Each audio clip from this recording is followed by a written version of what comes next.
So, hello everyone. Before I start, I'd like to request everyone to join me in a very short activity. So right now, I want you to close your eyes. You can do it now. And I want you to imagine or think of your homes. Pikit lang tayo. And marahil marami sa atin, una agad naisip yung lugar kung saan tayo nakatira. Excited na umuwi dahil malapit na magbakasyon. Some of us probably are thinking about their special someones. Or maybe our pets, or maybe just imagining ano bang feeling nang nasa home ka. Being inside your room, ganyan, being outside, we'll never know kasi very subjective ang pagtingin natin sa home. Now, you can now open your eyes. Thank you so much. So, I know it takes more than just making you think about your home, or it takes more than just imagination para for me to actually make you feel at home. Pero that's actually what my purpose is.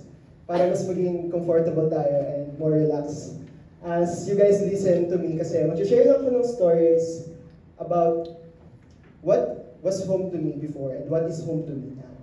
So ayan yung picture ko, sa mga classmates ko, familiar na siguro kayo, kasi ito yung pinaikot kong picture nung may activity tayo about ethos and what attributes yung na-impart natin sa class. And ito yung pinaka-dominant, adventures and outgoing. So, similar lang naman yung words, but I'd like to agree na adventures nga ako and outgoing. But I wasn't always like that. I used to be very introvert before. Picture ko siya nung 5 to 6 years old ako. Afraid ako lumabas ng bahay. Ayoko ma-expose sa mga tao. To the point na nanginginig ako.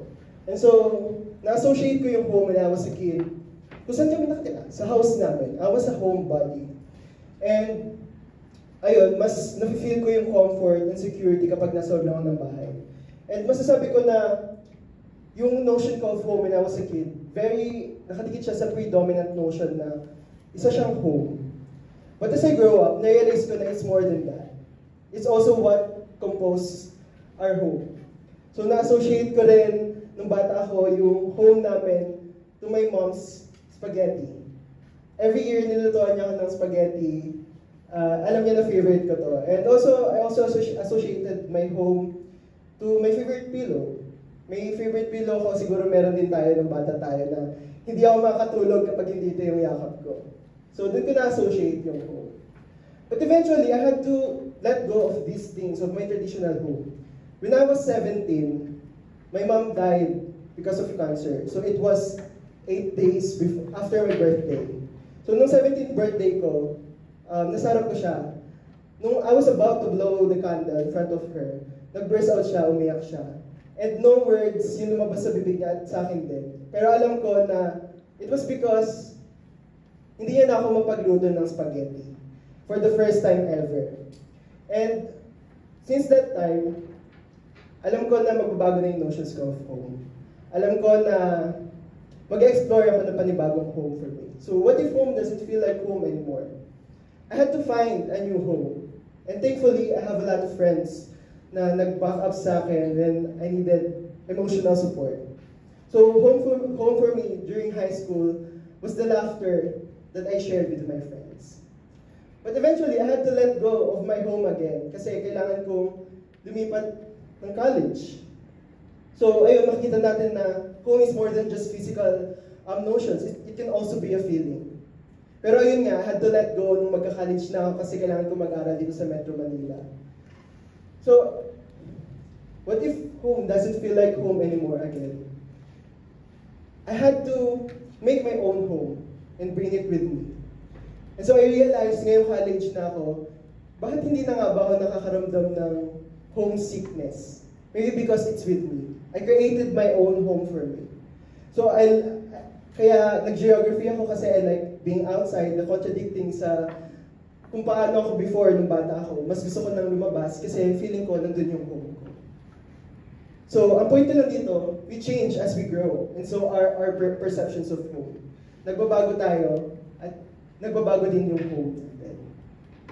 And based sa napakita ko, home is both material and imaginative. But I'd like to add, more than physical and emotions, it's also the relationship between the two. Balik tayo sa activity kanina. Sino yung, habang nakapikit kayo, sino yung nakaramdam ng mga positive emotions? Any positive emotions? I saw some of you smiling. Pwede yung pataas ng kamay. Ayan. Naniniwala ako na predominantly, naniniwala tayo na ang home ay positive, is a positive term. But what if to some, it's not? I put these pictures kasi, may gusto akong magkwento sa inyo. Imagine na nandiyan ako sa scenario na yan. So kunyari ako na lang yung naka-orange. During grade 8, it's a weekend, so sabay-sabay kami kumakain ng pamilya ko. Nandun yung mama ko, yung kuya ko, except my father kasi nasa work siya. Sunday pa siya umuwi. And may weird na nangyari nung time na yon. Eh di kumakain kami, biglang pinasa sa akin ni mama yung RC na nakabote. Sabi niya, buksan mo nga. Bunso, buksan mo nga. Nagtataka ako kasi, nandun siya. Malakas naman yung mama ko, kaya niya yung buksan. And yung kuya ko nandun din. Nagtataka bakit sa akin niya pinapabuka. So, kailangan ko kumuha ng bimpo para mas maging mahigpit yung grip ko to open it. And nag-struggle talaga ako kasi bata pa ako nun, tapos hindi ako sanay na magbukas ng bote. So, habang nagbubukas ako, pinupunan niya agad ako, bakit hindi mo mabuksan na? Sabi niya, may lumabas sa bibig niya sobrang nagulo. Bakla ka ba? Suddenly, feeling ko nasa ibang lugar ako. Feeling ko, hindi yun yung bahay namin. Feeling ko, ibang tao na yung kumakausap sa akin. I was caught off guard. Hindi ko in-expect na sa ganung paraan ako mako-confront ng mom ko. And suddenly, home didn't feel like home anymore. And dito pala makikita natin na ang home, hindi siya laging positive notion. It can be a sign of alienation. And to know na hindi lang ako yung nakakaranas nito, it's very alarming.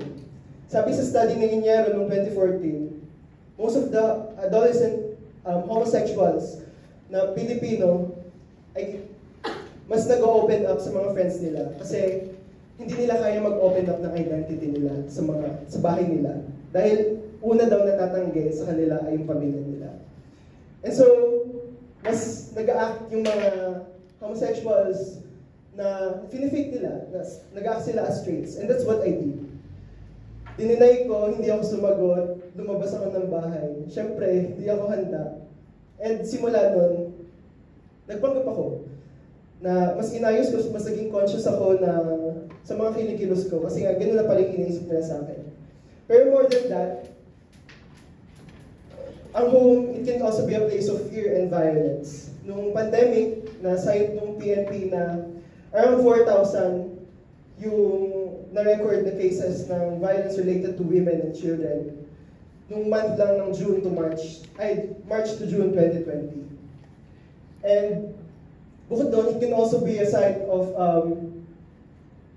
contested spaces, kagaya ng mga napalaya sa Palestine dahil sa pambobomba ng Israel. 3/4 as of last week of November ay na-displaced na sa Gaza Strip.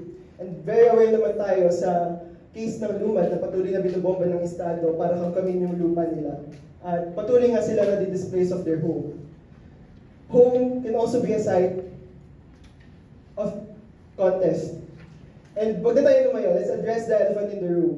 Ngayon na nakakaranas yung mga tsaper natin ng jeepney phase out, when I was able to talk to some of the drivers dito sa UP Diliman, tinanong namin sila, ano pong magiging plano nyo kung sakaling matuloy yung jeepney phase out? Sinabi nila na, syempre, hahanap kami ng lugar kung saan may opportunity sa amin, kung saan namin kaya magtrabaho. Pero, ginigiit nila na matatanda na kami.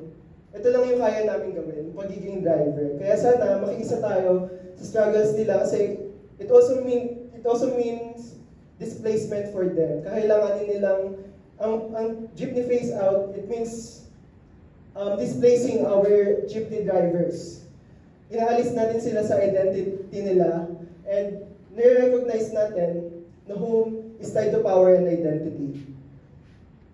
Ang pagbuo natin at ang mga experiences natin with home ay laging nakadikit sa power relations na meron tayo, gaya ng mga nasabi ko kanina.